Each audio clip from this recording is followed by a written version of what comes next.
Hello guys and welcome to coding Roman. तो आज की इस वीडियो पर हम सिलेक्टर्स के बारे में पढ़ने वाले हैं। और इससे पहले जो है मैंने प्रायोरिटी के बारे में बताया था आपको कि किस तरह से सीएसएस की प्रायोरिटी होती है, किस टाइप की ज़्यादा प्रायोरिटी होती है। और आज की इस वीडियो पर मैं आपको सिलेक्टर्स के बारे में बताऊंगा कि सिलेक्टर्स क्या होते हैं और किस तरह से हम एलिमेंट्स को सिलेक्ट करते हैं।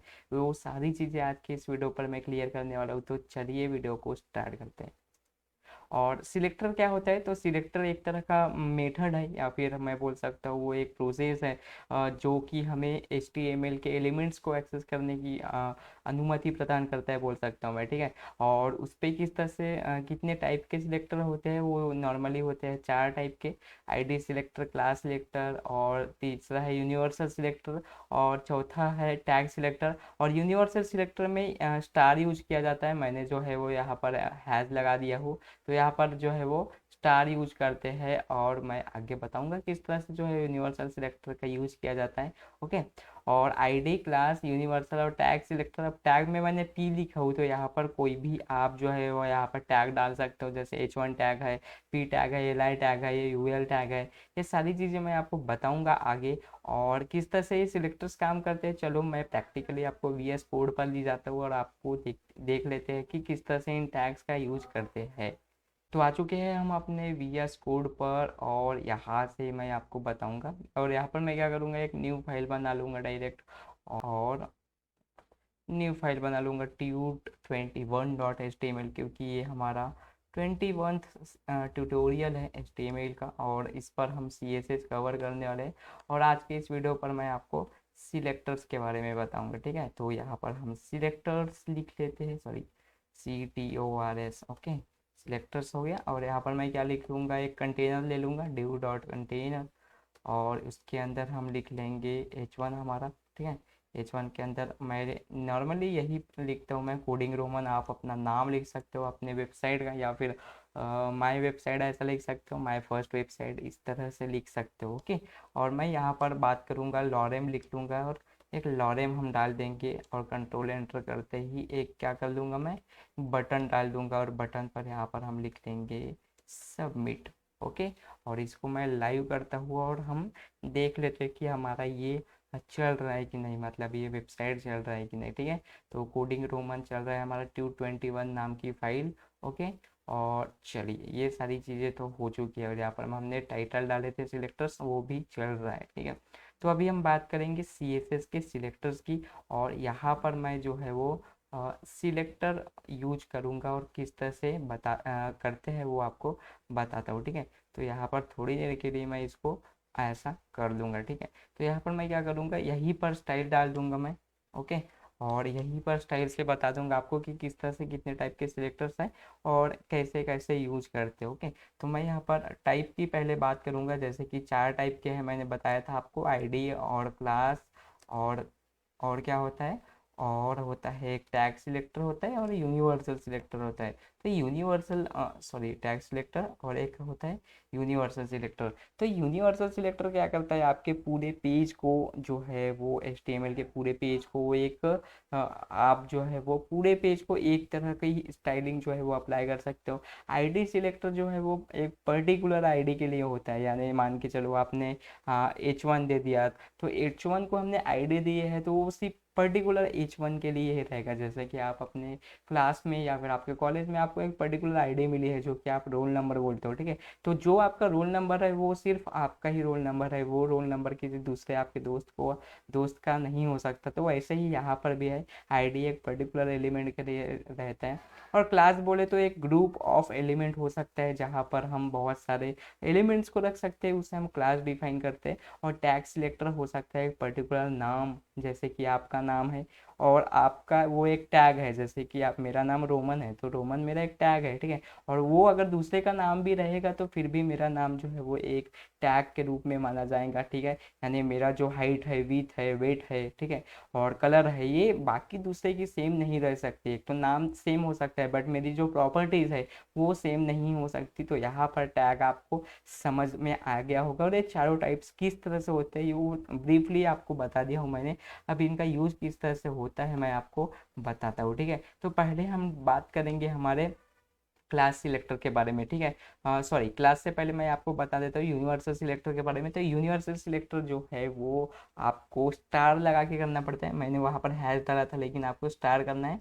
स्टार मैंने लिखा, उसके बाद कर्ली ब्रेसेस, और यहाँ पर आप अप्लाई कर सकते हो अपना यूनिवर्सल सिलेक्टर। तो देखो यूनिवर्सल सिलेक्टर में अगर मैंने बैकग्राउंड कलर अगर जो है वो रेड डाला, तो हमारा पूरा पेज जो है वो यहाँ पर रेड हो जाएगा। देखो हमारा पूरा पेज यहाँ पर हो चुका है रेड, ठीक है। आपको समझ में आ रहा होगा। वो पूरे जो भी हमारे HTML का एलिमेंट है वो पूरा ले लिया है, वो पूरा वेब पेज ले लिया है एक, ठीक है। तो इस तरह से जो है वो यूनिवर्सल सिलेक्टर का यूज करते हैं। अब नॉर्मली यूनिवर्सल सिलेक्टर में होता क्या है, ये सवाल जरूर आ रहा होगा आपके मन में। तो नॉर्मली हम क्या करते हैं, यहाँ पर हम पैडिंग सेट करते हैं या फिर मार्जिन सेट करते हैं। तो नॉर्मली हम पैडिंग मार्जिन जो नॉर्मली ब्राउज़र के तरफ से हमें जो मार्जिन है या फिर पैडिंग मिलता है, वो अगर हमें यूज़ नहीं करना है तो यहाँ पर आप नॉर्मली अपने हिसाब से डाल सकते हो। जैसे कि मैंने पैडिंग डाला हो 0, और यहाँ पर हमने मार्जिन भी जो है वो जो है वो 0 पिक्सल डाल दिया है। पैडिंग मार्जिन, और यहाँ पर रहता है एक बॉक्स मॉडल रहता है, बॉर्डर बॉक्स जो डाल सकते हैं। तो यहाँ पर मैं यहाँ पर बॉक्स मॉडल अगर बॉक्स साइजिंग अगर डालता हूँ, तो यहाँ पर बॉर्डर बॉक्स डालूंगा, यानी हमारा वेबसाइट एक बॉर्डर की तरह हो जाएगा। तो ये अप्लाई करने पर क्या होता है, यहाँ पर कुछ खास इम्पैक्ट नहीं पड़ेगा, ठीक है। लेकिन देखो अभी मैं बॉर्डर बॉक्स अगर इस थोड़ी देर के लिए हटा दूंगा, तो यहाँ से हमें थोड़ी सी एक मार्जिन मिल रही थी, आपने गौर नहीं किया होगा। तो मैं क्या करता हूँ, इसको थोड़ी देर के लिए हटा देता हूँ, ताकि मुझे आपको क्रोम का जो है वो मार्जिन पैडिंग किस तरह से रहता है वो दिखाना है। तो देखो यहाँ पर हमें क्रोम के तरफ से यहाँ पर थोड़ी सी ऊपर से पैडिंग मिल गई है, मार्जिन मिल गई है। तो ये नहीं होना चाहिए। हम जो है अपने हिसाब से डिज़ाइन करना चाहते हैं, तो हम क्या करेंगे, यहाँ पर हमारा यूनिवर्सल सिलेक्टर लगाएंगे, padding margin box sizing border box, ठीक है। तो हमें देखो ये पूरी जो हमारे एलिमेंट्स है वो पूरे चिपक गए हैं यहाँ से, ठीक है। तो इतना आपको समझ में आ गया होगा कि किस तरह से जो है वो यूनिवर्सल टैग का यूज किया जाता है। अब मैं बात करूंगा क्लास का। यहाँ पर देखो मैंने क्लास लगाया हूँ, क्लास कंटेनर, ठीक है। तो क्लास हमारा क्या हो गया, कंटेनर। और इस क्लास वाले कंटेनर के अंदर में मैंने यहाँ पर एलिमेंट्स रखा हूँ, जैसे कि H1 है या फिर पैराग्राफ है और बटन है। इन तीनों को अगर हमें कुछ करना होगा इस कंटेनर के थ्रू, अगर हमें इनको स्टाइलिंग करनी होगी, तो उसके लिए जो है वो कंटेनर क्लास यूज करते हैं। तो कंटेनर को किस तरह से एक्सेस करते हैं या फिर क्लास को किस तरह से एक्सेस करते हैं, तो मैं आपको बता चुका हूँ कि डॉट लगा के, डॉट और आपके कंटेनर का नाम यानी आपके क्लास का नाम, ठीक है। तो यहाँ पर डॉट और कंटेनर, कंटेनर मेरा क्लास है। यहाँ पर आप कंटेनर दिया हूँ मैंने, यहाँ पर आप माई कंटेनर या फिर माई क्लास, इस तरह से जो भी नाम देना होगा आप दे सकते हो। जरूरी नहीं है आप कंटेनर ही दो, लेकिन अगर एक अच्छी प्रैक्टिस है CSS पर प्रैक्टिस करने के लिए, कंटेनर दो। बहुत सारे कंटेनर रखना है तो आप ड्यू रख सकते हो या फिर माई ड्यू रख सकते हो। एलिमेंट के नाम नहीं रखना है आपको, माई ड्यू, माई कंटेनर, बॉक्स, जो भी रखना है वो रख सकते हो, ठीक है। तो फिलहाल कंटेनर लिखा हूँ मैंने यहाँ पर, और यहाँ पर मैं क्या करूँगा, एक बॉर्डर दे दूंगा मैं यहाँ पर 1 पिक्सल सॉलिड रेड, ठीक है।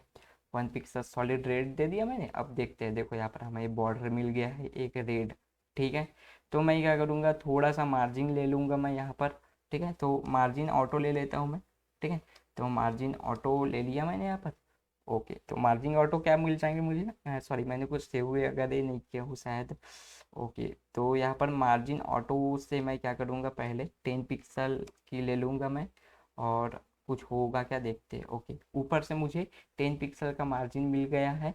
ओके, तो क्या करूँगा, अभी देखो ये पूरा कंटेनर ले लिया है हमारा। ओके, तो मैं क्या करूँगा, ये पूरा कंटेनर ना लेना चाहिए करके उसके लिए क्या करूँगा, मैं इसकी विड्थ डिफाइन कर दूंगा, ठीक है।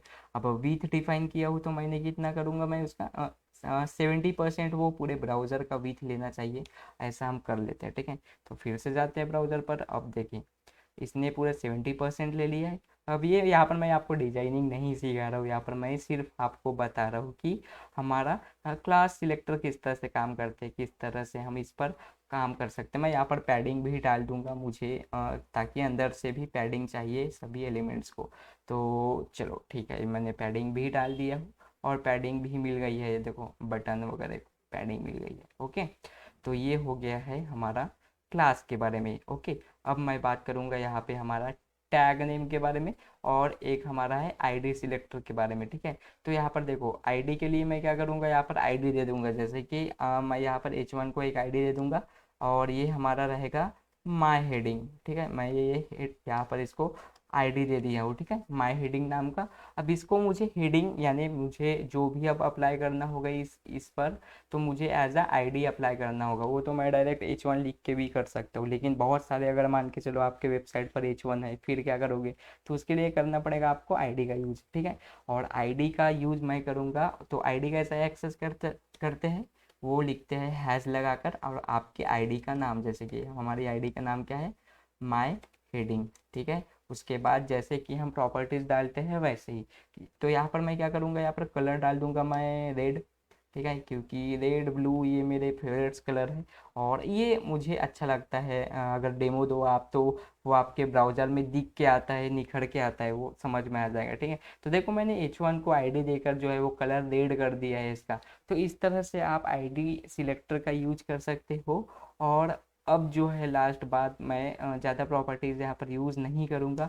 अब मैं आपको बता दूंगा डायरेक्ट कि किस तरह से टैग सिलेक्टर का यूज़ करते हैं। टैग यानी आपके एलिमेंट्स हो सकते हैं, जैसे यूएल टैग है, पी टैग है, बटन टैग है, ओके। तो ये सारी चीज़ है और इसको टारगेट कर सकते हैं, जैसे कि मेरा यहाँ पर मैंने पी टैग लिया हूँ, तो पी टैग को मैं क्या करूँगा, यहाँ पर पी लिख लूँगा डायरेक्ट। इसके लिए आपको कोई सिंबल यूज़ करने की ज़रूरत नहीं है, आप डायरेक्ट पी लिख लो, या फिर आपका जो भी टैग आपने यूज किए करने वाले हो स्टाइलिंग के लिए उसको लिख लो और डायरेक्ट वहाँ पर प्रॉपर्टी डाल लो, ठीक है। तो मैं यहाँ पर क्या करूँगा, सिंपली मैं फॉन्ट साइज जो है वो इसकी बढ़ा दूंगा, फॉन्ट साइज मैं 20 पिक्सल कर दूंगा और यहाँ पर मैं कलर जो है वो ब्लू कर दूंगा आपकी समझ में आने के लिए, ठीक है। तो कलर यहाँ पर मैं ब्लू कर दूंगा, ठीक है।